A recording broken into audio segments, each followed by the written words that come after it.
زعما ما تغرم في يناير في مزروي نيسم نوريغاته يناير يدير اطاس يستقسيان اطاس نتو تسريويني قلان ان مسايق ديال ستروميث ايمي دي فرنسا قالوا دي فرنسا دي تصربا ولا ما خاص تيكتوينيس سكانت اميزينس اسكو الناس يسكا في تمورت في تمورا غير مزيغان يدير مادني يناير اشو غدنا à quoi nous référons-nous lorsque nous disons Innayer? Alors, lorsqu'on l'on dit Innayer, le terme exact se réfère à un mois, en réalité, le premier mois de l'année, le mois qui tire son origine du calendrier latin, le calendrier dit julien. Le premier mois en latin était Januarius, qui a donné, prononcé en Afrique du Nord, Innayer, comme les autres mois de l'année que l'on trouve en Afrique du Nord, Fora pour février, Maros, Ivrir, exactement, Stambar pour septembre, Jambar pour December en latin, etc. Voilà. Donc pour lever les incertitudes, on va dire, de langue, un certain nombre d'entre nous ont cru retrouver dans Innayer Yiwen Ayour, Yiwen Agour, donc première lune, tout à fait. Ou la première lune, ou la lune unique. En réalité, donc, il semble que ce soit une erreur ou un hasard linguistique. Tout à fait. Malheureusement, on pourrait dire, puisque c'est une théorie très séduisante pour les amazirophones, étant donné que l'intégralité des mois de l'année correspond entre la version nord-africaine et la version latine, on peut imaginer, il n'y a pas de raison particulière pour que Yenayer vienne de Yiwen Ayour et que tout le reste qui correspond exactement au calendrier latin vienne du calendrier latin et pas Yenayer qui correspond quand même très clairement à Januarius en latin. Est-ce que, parce que la dénomination de cette célébration, de cet événement, de ce moment important de l'histoire d'un peuple est alloctone, Janarius, est-ce que parce que cette dénomination est alloctone, c'est-à-dire extérieure au pays lui-même, est-ce que ça signifie que cela ne réfère pas à une pratique autochtone? Bien évidemment, les pratiques que l'on constate à travers toute l'Afrique du Nord pour la célébration du début de l'année lors de la fête dite Innayer, sont proprement amazighes et sont issus de la culture nord-africaine et ne se retrouvent pas nécessairement ailleurs. Hein. Il y a plusieurs rites qui sont associés à cet événement. Le nettoyage de la maison, le blanchiment de la maison à la chaux, le renouvellement des ustensiles usagés. On voit que ce sont des rites propriatoires. On doit accueillir la nouvelle année de manière avec le plus de faste possible. Il y a même un jeûne qui existe dans certaines régions, notamment chez les vieilles femmes de Kabylie, pour se purifier avant la nouvelle année. Très important, le foyer, le feu. On doit le changer les 3 pierres qui le soutiennent et nettoyer la maison de Cheikh al-Qadoun, en fait. On sacrifie un coq, et le coq, c'est pas n'importe quoi, c'est le coq qui annonce la lumière. C'est un animal chargé de symboles depuis l'Antiquité, y compris au Moyen-Âge, qui a été un animal sacré chez les Abazirs, notamment au Maroc. On en a des traces écrites à l'époque médiévale. Donc, le dépôt de grains de blé, grains d'orge, sur la poutre maîtresse de la maison, dans le moulin, au niveau du foyer, sur le métier à tisser, bref, les endroits essentiels. On comprend très bien, les grains d'orge, c'est pour attirer de bonnes récoltes. Il faut pas oublier qu'on est à l'origine dans une société agraire, pour laquelle l'agriculture constitue l'essentiel des sources de revenus. Les moyens de subsistance dépendent de la terre et de sa richesse. En plus, évidemment, des grains, on a la pluviométrie qu'on étudie à Yenayer, par exemple, avec la disposition de 4 marmites contenant chacune du sel qu'on place la nuit des Nayer sur le toit de la maison. Chaque marmite représente un mois. Donc on a les 4 premiers mois de l'année. Nayer, Forar, Maras et Evrer. Voilà. Et le lendemain, on regarde l'humidité du sel. Est-ce que le sel s'est dilué beaucoup ou pas beaucoup dans chaque marmite? Et on saura, s'il s'est beaucoup dilué, par exemple, dans la deuxième marmite, on imagine que Forar sera un mois où la pluviométrie sera importante et sera bénéfique pour l'agriculture. C'est donc aussi une journée où les présages sont importants, et ce que l'on fait dans la journée aura des effets dans l'année. Par exemple, lorsque la femme soulève une pierre parce qu'elle doit changer la pierre du Qanoun, on l'a vu, si elle trouve par exemple un ver de terre blanc, cela signifie qu'elle aura un garçon. Si elle trouve de l'herbe, cela signifie que la récolte sera bonne. On est donc dans une expression culturelle totalement propre à la mazirité. On peut rajouter, élément très important également, la première coupe de cheveux du garçon, du jeune garçon de la maison, auquel on a laissé pousser les cheveux. Sa première coupe de cheveux, traditionnellement, se fait lors de l'Inayer. Alors, donc tu as donné une série d'exemples de pratiques rituelles qui sont probablement très anciennes. Est-ce que ces pratiques ont lieu partout en Afrique du Nord ou pas? Et je pose la question à bon escient parce qu'il y a des nuances à apporter. Alors, on va dire que ces pratiques sont communes à la grande majorité de l'Afrique du Nord, avec évidemment de fortes variantes régionales. On peut citer le cas des mascarades, par exemple, qui ont lieu dans la région de Tlemcen, mais qui, voilà, tout à fait, mais qui n'ont pas forcément lieu, en tout cas pas à la date des Nayer, dans d'autres régions d'Afrique du Nord. On va dire qu'on a quand même un fond commun marqué sur le blanchiment à la chaux, l'orge, le blé, ce genre de choses, et le repas, évidemment, Ibn Nayer. Ça, on le retrouve dans ce qui serait aujourd'hui le Maroc, l'Algérie, et même si ça affaiblit, en Tunisie, Libye. Le vocable Nayer est connu jusqu'en Libye. Il est attesté même dans l'arabe dialectal libyen. Par contre, si on considère l'espace amazigh au sens large, historiquement les Canaries, en plein océan Atlantique, on n'a jamais eu de traces de la présence de Nayer, et plus au sud, dans l'espace saharien, au saharo-sahélien aujourd'hui, au Niger, au Mali, chez les Touaregs, Nayer est connu, fait partie du calendrier, mais évidemment les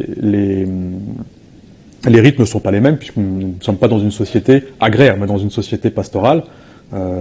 Et évidemment, les mets sont différents. En Kabylie, on va préférer les fèves, par exemple, et du côté de Ouargla, on mangera plutôt des cœurs de palmier nain, parce que ce sont des choses qui sont plus disponibles, plus caractéristiques de la région. Et qui obéissent aussi, donc, je pense à l'importance aussi de la verdeur, la symbolique aussi, parce que la feuille de palmier reste verte presque toute l'année, donc c'est aussi un présage heureux pour la régénérescence de la nature, etc. Alors, revenons un peu nous avons décrit un peu les rites, revenons à l'histoire elle-même. Donc, il faut les traces les plus anciennes que nous ayons, les traces écrites, lesquelles sont-elles? Alors, si vous voulez, Nayer en tant que élément du calendrier latin, il est imposé à Rome par Jules César en 45 avant Jésus-Christ. Ça, c'est pour le 1er janvier, si vous voulez, la naissance du 1er janvier dans le monde entier. En Afrique du Nord, ça vient évidemment un peu plus tard, puisque ça vient avec la colonisation romaine. Et la colonisation romaine se termine en 46, commence en moins 146 avec Carthage, et termine en 46. Et la première trace écrite vient plutôt avec les pères de l'Église. On a notamment Tertullien, qui, dans un prêche, condamne vertement la pratique, la célébration d'Enayer. Alors, je lis quelques phrases que vous avez reproduites dans l'article publié par Tamazra.fr. La plupart des chrétiens se sont persuadés qu'il était pardonnable d'agir comme les païens. Était-ce en célébrant les Saturnales et les calendes de janvier qu'il, l'apôtre, plaisait aux hommes? Il est interdit de suivre les superstitions païennes. Néanmoins, nous assistons aux fêtes de Saturne, de Janus, du solstice d'hiver, de la grande matrone. Nous échangeons des présents, nous donnons et recevons des étrennes. Les jeux, les banquets retentissent pour nous. Nous ne craignons pas qu'on nous prenne pour des païens. Donc là, ce qui est aussi intéressant, c'est qu'on a des exemples en fait des pratiques rituelles durant cette période. Donc on constate que, comme presque toujours depuis le début du monothéisme, qu'à chaque fois que le monothéisme a pu se développer dans une région, il a cherché évidemment à exterminer, pour utiliser un terme propre en fait à la volonté monothéiste, à exterminer, à anéantir les pratiques antérieures à son avènement. Tout à fait, puisque comme on l'a vu, le calendrier julien et la fête qui va avec son premier jour date d'avant la naissance du Christ, et l'ambition des pères de l'Église, y compris des pères de l'Église issus de l'Afrique du Nord, puisqu'on a oublié de mentionner que Tertullien était originaire d'Afrique du Nord, tout comme plus tard Saint Augustin, qui est originaire également de la région aujourd'hui de Socar-Haras, qui condamnera lui aussi la pratique de la fête de Inayad en termes très, très vifs. Donc ces religieux chrétiens berbères, nord-africains et latinophones condamnent vertement les pratiques qui célèbrent finalement un calendrier sur lequel ils n'ont pas prise, qui n'a pas été créé par leur Église, mais voilà, c'est très intéressant l'extrait que vous avez lu de Tertullien. Tertullien se lamente puisque même les chrétiens d'Afrique du Nord célèbrent Enayer, alors que théoriquement, de son point de vue religieux, ils n'en ont pas le droit. Quelle est l'importance historique de l'avènement de ce nouveau calendrier, et quel lien entretient-il donc avec le calendrier agraire et donc par conséquent les rites qui étaient pratiqués en Méditerranée, en Afrique du Nord en particulier, un peu partout en général? Alors ce calendrier est très important, et on peut comprendre qu'il se soit répandu si vite, et puisque le calendrier julien dont nous parlons est la matrice, on va dire, du calendrier grégorien que nous utilisons aujourd'hui, qu'on appelle le calendrier universel, janvier, février, etc. Ce calendrier est le premier calendrier, entre guillemets, scientifique qui a été imposé à un État puissant dans l'histoire de l'humanité, puisque c'est un calendrier qui tente de suivre le plus fidèlement possible le calendrier solaire et les équinoxes du Soleil. Et on a donc un calendrier en 365 jours, ce qui diffère, c'est un calendrier strictement solaire, qui diffère de beaucoup de calendriers précédents qui étaient soit lunaires, soit luno-solaires, voire même parfois stellaires. On sait que les saisons sont gouvernées par le Soleil. Et il est donc évident qu'un calendrier solaire a une grande utilité en termes agricoles. Rappelons qu'à l'époque, plus de 90% de l'humanité vivait exclusivement de l'agriculture et représentait donc l'immense majorité de la population. On a un calendrier qui donne des indications très utiles pour savoir à quelle époque on est et par rapport au soleil, et donc on sait ce qu'on doit faire d'un point de vue agricole. On sait quand on doit tailler certains types d'arbres, on sait, c'est très fixe. Alors qu'un calendrier lunaire, par exemple, comme le calendrier musulman, le calendrier de l'Hégire, n'a que 355 jours, donc 10 jours de moins que l'année solaire, et les mois sont décalés par rapport à l'année solaire, année après année, et donc il est impossible de lier une date d'un calendrier de ce type, d'un calendrier lunaire, avec la taille des cerisiers, par exemple. Et alors, pourquoi ce calendrier donc célèbre la nouvelle année le 1er janvier, Et pourquoi donc nous les Imaziren, cette célébration est décalée de presque 2 semaines? C'est très simple. Les Imaziren ont continué à utiliser le calendrier dit julien pour faire leur compute de temps, pour compter le temps. Le calendrier julien, c'est comme on l'a vu, créé en -45 par Jules César à Rome. Ce calendrier, bien qu'il soit le plus scientifique possible, avait quand même un défaut, et il avait un retard de plus de 10 minutes par an sur le Soleil, sur l'année solaire exacte. Ce qui fait que, au bout de centaines d'années, les années étaient un petit peu décalées par rapport au Soleil, et on s'est retrouvé au XVIe siècle avec un équinoxe de printemps, donc qui tombe normalement le 21 mars, qui tombait le 11 mars. Et l'Église, puisque là on revient en Europe, l'Église catholique était dans l'impossibilité de fixer la date de Pâques, puisqu'elle fixait à l'époque la date de Pâques en fonction de l'équinoxe de printemps. Et donc, pour régler ce problème, le pape Grégoire XII, je crois, au XVIe siècle en tout cas, règle la question en modifiant légèrement le calendrier julien et en retirant une dizaine de jours. Les pays qui ont appliqué cette réforme, les pays essentiellement dans un premier temps les pays catholiques, puis ensuite les pays protestants, appliquent depuis le XVIe siècle le calendrier que l'on appelle aujourd'hui le calendrier universel, donc celui où on a le 1er janvier par exemple, qui est connu y compris en Afrique du Nord à l'heure actuelle. Alors que les peuples qui n'étaient pas soumis à la papauté, qui n'avaient pas de référence chrétienne, comme les peuples nord-africains qui, à l'époque, au XVIe siècle, étaient passés à la religion musulmane, eux ont continué à utiliser le calendrier julien avec la dizaine de jours de décalage, si vous voulez. Et donc, il est tout à fait normal que le 1er janvier, le Yennayer nord-africain, tombe 11 ou 12 jours après le 1er janvier grégorien, puisque la nature de la réforme grégorienne a été de retirer entre 10 et 12 jours au calendrier julien.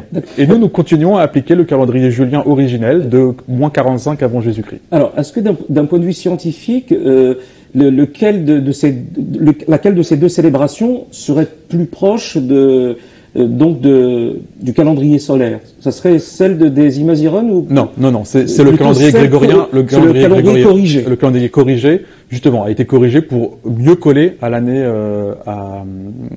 solaire. D'accord. Nous avons parlé... Bien qu'il ne soit pas totalement parfait, mais il est plus proche de l'année solaire.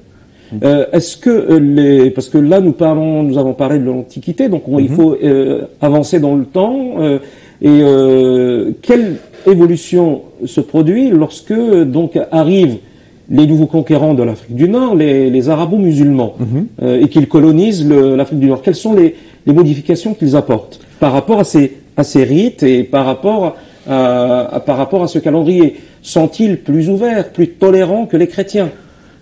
Alors, nous allons assister à une certaine continuité dans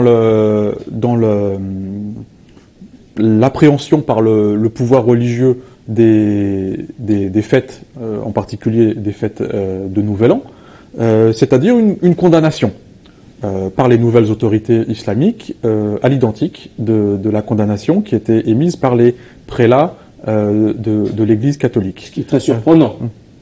C'est finalement assez peu surprenant puisqu'on est dans la même logique, à savoir que l'islam a apporté en Afrique du Nord un calendrier, le calendrier lunaire dont on parlait tout à l'heure, qu'elle a cherché donc à éradiquer finalement d'autres manières de comptabiliser le temps. Il est venu avec son système de croyance, il est venu avec ses propres fêtes. Et donc, il était hors de question de célébrer des fêtes qui n'étaient pas en rapport avec la religion. Et il y a même une ironie de l'histoire, c'est que les ulama qui depuis le Xe siècle, hein, je pense avoir retrouvé le plus ancien texte relatif à la célébration du Nouvel An. Il est possible d'en citer quelques avant de poursuivre? Oui, bien sûr, bien sûr. Nous avons en Tunisie nous avons le Hassan al-Qabisi qui demeurait à Kérouan, actuellement en Tunisie, et qui a vécu entre 935 et 1012, donc la fin du Xe siècle.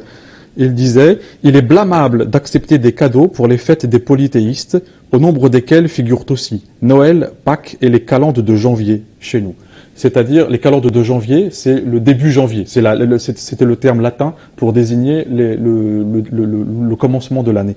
Et donc, on parle de la fête de Yenayar. Que les musulmans adoptent de bon cœur pareilles pratiques, qu'ils fassent quelques-uns de ces préparatifs, que les enfants s'amusent à faire bombance à Noël et fabriquer des tabernacles aux calendes de janvier, il ne le faut pas. Toutes ces pratiques ne conviennent pas aux musulmans.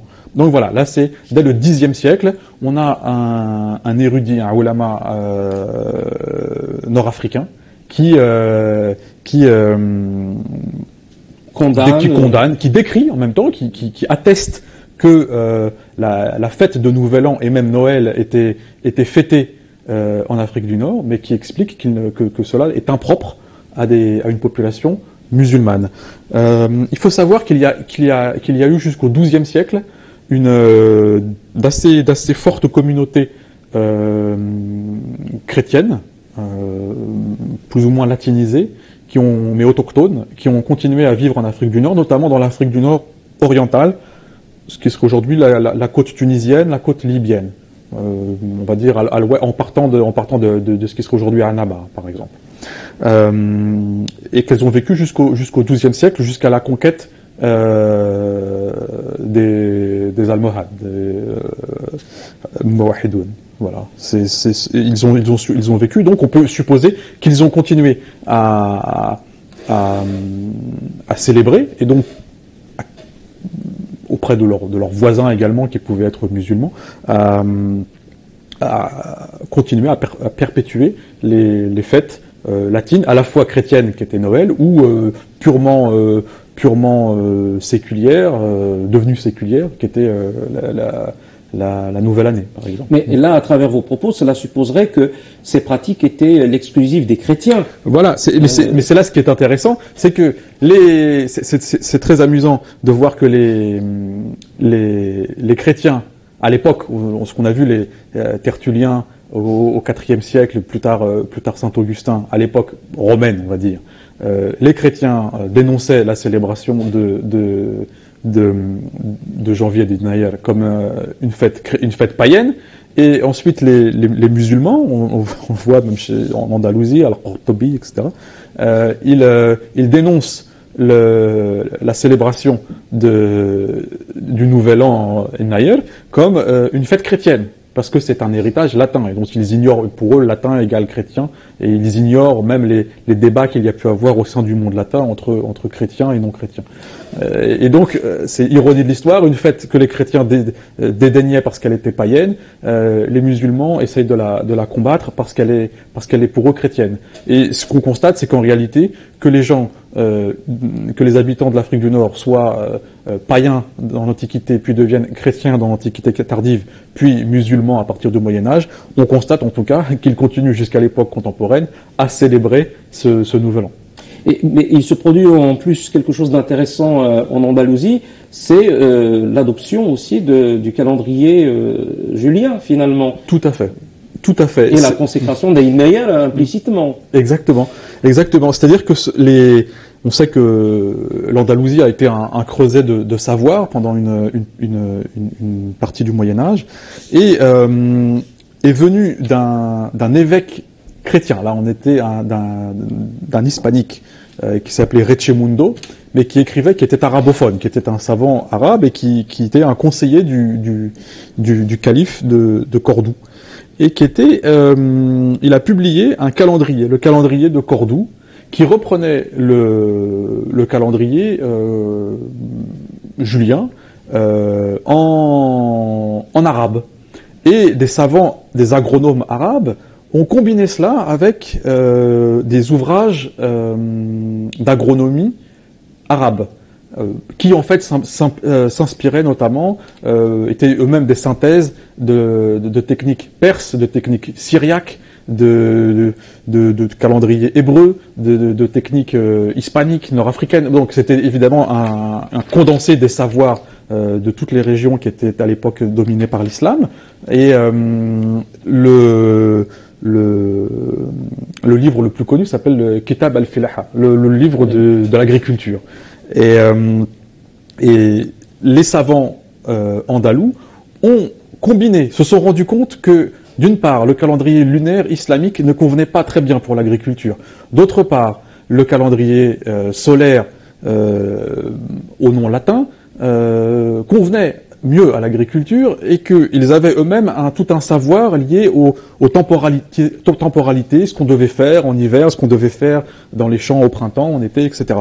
Et ils ont donc utilisé le calendrier latin, traduit en arabe par le fameux évêque Reciomundo, dans leurs travaux, l'ont intégré, et cela s'est répandu, ces ouvrages se sont répandus en Afrique du Nord, puisqu'on en trouve encore des témoignages au XXe siècle, lors de la conquête de la Mauritanie par les Français. On a un témoignage d'un officier français qui explique que des Berbères de Mauritanie utilisent les livres, le fameux Kitab al-Filaha des savants andalous, pour calculer le calendrier agraire et qu'ils l'utilisent pour définir la fête des Nayar. Et dans la recherche que vous avez faite, vous précisez aussi que une certaine terminologie n'est pas forcément arabe, mais elle est plus largement orientale, comme l'Iyali ou Smaïm. Exactement. Que tous les paysans amazirs connaissent. En réalité, donc, ce n'est pas une terminologie arabe. Non, c'est une terminologie syriaque. C'est donc une terminologie moyen-orientale, mais qui n'est pas arabe. Et toujours pour en venir à l'histoire du mot Innayer, en fait, c'est à ce moment-là aussi que le mot Innayer, donc en Andalousie, reprend en réalité aussi de la vivacité. Tout à fait, puisque le terme Innayer n'est pas, on ne le retrouve pas dans les écrits jusqu'à cette période andalouse, où en réalité, Nayer, c'est une arabisation, une arabo-andalousation, je ne sais pas comment il faut dire, du terme latin Ianiarius. Il est utilisé, le terme Nayer, sa première occurrence dans un texte écrit date du XIe siècle chez un poète, qui avait la particularité de ne pas écrire en arabe noble, en arabe classique, mais d'écrire en arabe populaire andalou. Et il a été c'est sous sa plume qu'on retrouve pour la première fois exactement la notation de Innayer. Voilà. Mais tout à l'heure, nous avons oublié un élément, c'est d'évoquer la figure de Janus, celui qu'on appelle Janus. Ianiarius, c'est très important, parce que là, en parlant de ce poète, en fait, l'étymologie m'est revenue, parce qu'il ne faut pas oublier qu'au cœur, en fait, de la mythologie autour de Innayer et Ianiarius, il y a la figure de Janus. C'est ça. Janus, qui était un dieu latin, et il était un dieu à double face, ce qui faisait de lui le dieu des passages, le dieu des seuils, le dieu des portes, et donc le dieu idéal pour entrer dans une année nouvelle. Il vous conduisait de l'ancienne année à la nouvelle année. Et là, la double face du dieu Janus était souvent représentée comme d'un côté un vieil homme et de l'autre côté un jeune homme. Donc il était le dieu idéal pour symboliser ce passage de l'année ancienne vers l'année nouvelle. Et il ne faut pas oublier, donc, en Tamazir, nous parlons de Irfus Gwes, donc la tête, le premier de l'année, ou bien Fabour, Fibura ou Gwes. Exactement. Donc, où on retrouve une nouvelle fois de seuil, de passage, lorsqu'on on confronte cette expression Fabour, Fibura ou Gwes avec la figure de Janus, donc qui était le gardien, parce que c'était pas uniquement un dieu, c'était aussi le gardien, Veses. Exactement. Veses. Donc ça, il me semblait que c'était très important de le rappeler. Et là, je fais un saut peut-être de plusieurs milliers d'années pour en arriver aussi à l'existence, en fait, à la vivacité contemporaine de Inayer, la célébration de Inayer, à travers cette nouvelle mythologie qui est née autour de Inayer, donc qui raccorde le calendrier amazigh aujourd'hui à l'accession au pouvoir donc du pharaon amazigh Sheshnaq. Alors là, on touche à quelque chose que beaucoup de gens ont du mal à comprendre et qui est extrêmement intéressant.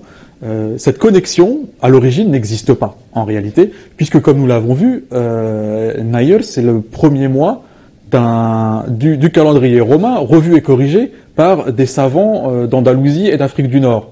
Donc un calendrier agraire, qui n'est pas un calendrier qui va d'un point à un autre, mais qui se répète chaque année. On sait que chaque année, on est au 1er janvier et qu'on doit faire ci et ça, et qu'on doit tailler les arbres tel jour, etc. Or, si nous faisons intervenir la figure de Sheshnaq, il nous faut remonter à 945, 950 avant Jésus-Christ, 10 siècles avant Jésus-Christ. Or, tout à fait.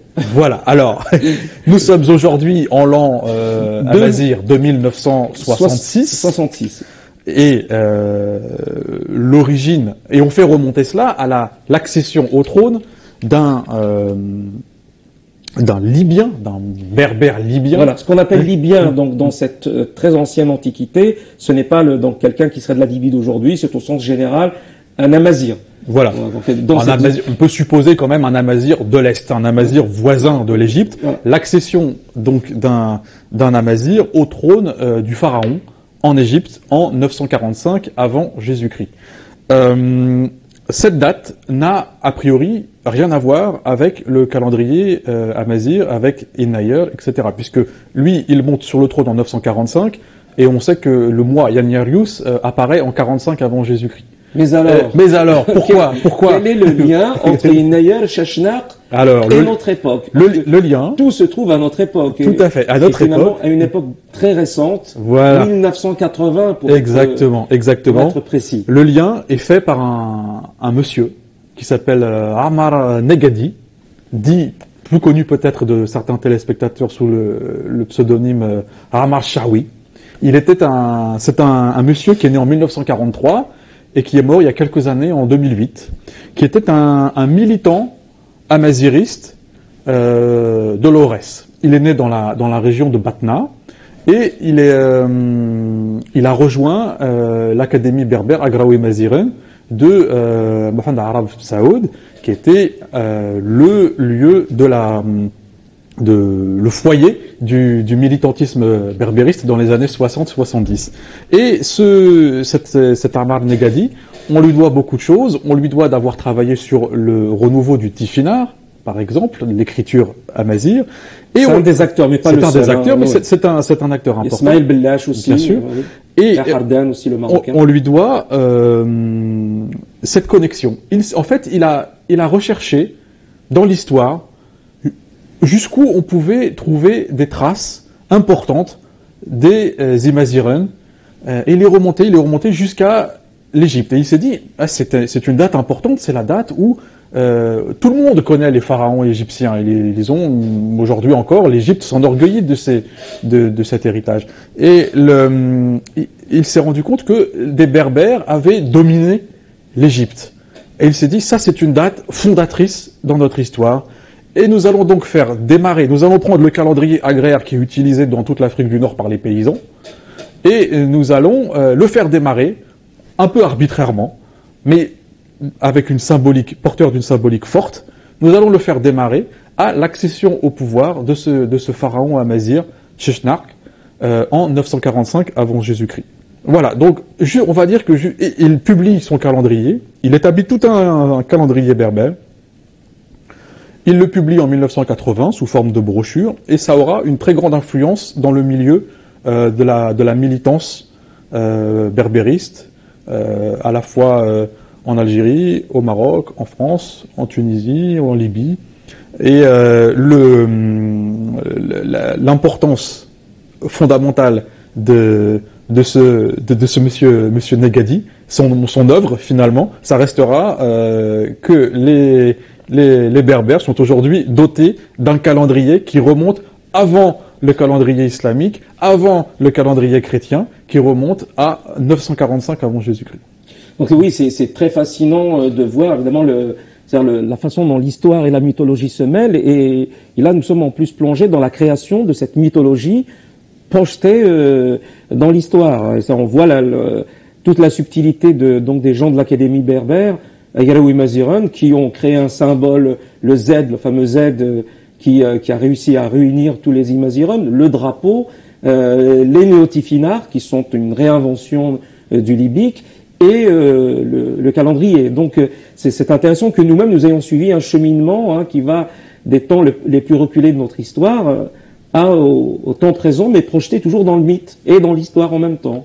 Tout à fait, tout à fait. C'est frappant. Si l'on étudie la question du calendrier amazigh scientifiquement, le Sheshnark et les histoires de pharaons, de 22e dynastie des pharaons égyptiens, n'ont pas leur place. Mais la place du symbole est extrêmement forte. Aujourd'hui, tout le monde est convaincu que nous avons un calendrier qui s'est déroulé de manière ininterrompue depuis 2966 ans. Oui, c'est-à-dire que d'un point de vue de l'observation anthropologique, qu'on le veuille ou non, aujourd'hui, Sheshnark fait partie de la connaissance qu'il faut avoir de Inayer. On parle de Janus, on parle de Jules César, mais il faut aussi parler de Sheshnark, qu'on le veuille ou non. C'est cela, c'est cela. Les gens, aujourd'hui, vous célébriez Yenayer il y a 100 ans, personne n'avait entendu parler de Sheshnark. Vous célébrez Yenayer aujourd'hui, tout le monde pense qu'il s'agit de la célébration de l'accession au trône de Sheshnark sur le trône du pharaon d'Égypte. Je dirais en quelques phrases synthétiques et en termes de conclusion, peut-on dire que Yenayer est un héritage romain, ou s'agit-il en réalité d'un héritage autochtone, mais transformé par les différentes invasions que l'Afrique du Nord a dû affronter depuis évidemment la plus haute antiquité? Il est évident que les célébrations propriatoires liées à Yenayer sont des célébrations du solstice d'hiver, c'est-à-dire de la période où il fait le plus sombre et le plus froid, la période où l'on craint pour les récoltes de l'année prochaine, l'année suivante. Donc le Yenayer, fait partie intégrante depuis la plus haute antiquité de la culture agraire amazigh, sur laquelle est venu se greffer le calendrier romain, remanié par les intellectuels d'Andalousie et d'Afrique du Nord au Moyen-Âge. Alors, merci mille fois Yvir Plantade d'avoir participé à cette émission, qui est un peu courte, mais nous sommes tenus par le temps. Il faudrait une deuxième émission sur les rites traditionnels amazirs. Je signale néanmoins, parmi les choses qui nous ont aidés, qui m'ont aidé en particulier à préparer l'émission, il y a donc le livre de Saïd Boutarfa Yenayer qui est paru, ou le symbolisme de Janus qui est paru en Algérie. Je ferai une observation critique, donc il faut évidemment le lire avec intérêt mais avec méfiance lorsqu'il parle d'un personnage que nous avons évoqué tout à l'heure, donc Sosigenes, qui est donc d'origine probablement gréco-égyptienne. Il le décrit comme un arabe d'Alexandrie. Évidemment, il faut éviter de projeter la dénaturation culturelle d'aujourd'hui sur des personnages historiques très anciens. Il y a aussi ce livre qui est très important et très intéressant, très bien fait, Berbère de Rive en rêve, dans lequel il y a la contribution de quelqu'un d'important pour vous, qui est votre mère Nejma Plantade, que nous saluons. Et pourquoi je l'évoque, ce n'est pas de façon arbitraire, c'est que elle dit, et ce sera les derniers échanges que nous aurons, c'est qu'elle émet une hypothèse qui est très intéressante. En fait, elle dit qu'en fait, le véritable nouvel an amazigh ne serait peut-être pas Fibura ou Sugwes, mais plutôt Amagerund Fsouth. Voilà. Commentaire sur cette hypothèse, voilà, pas de commentaire. Et même pour elle, évidemment, c'est une hypothèse de travail. J'espère qu'elle nous fera connaître un jour les résultats de cette recherche. Et Tanmirt, Njakundi Dehda, Njakundi Thalwif, نسرم أذل دين ثبورة وسقواس أتيلي ثفرارا أتيلي زيكزاوث أذيلي أملاد أسقواس كامل.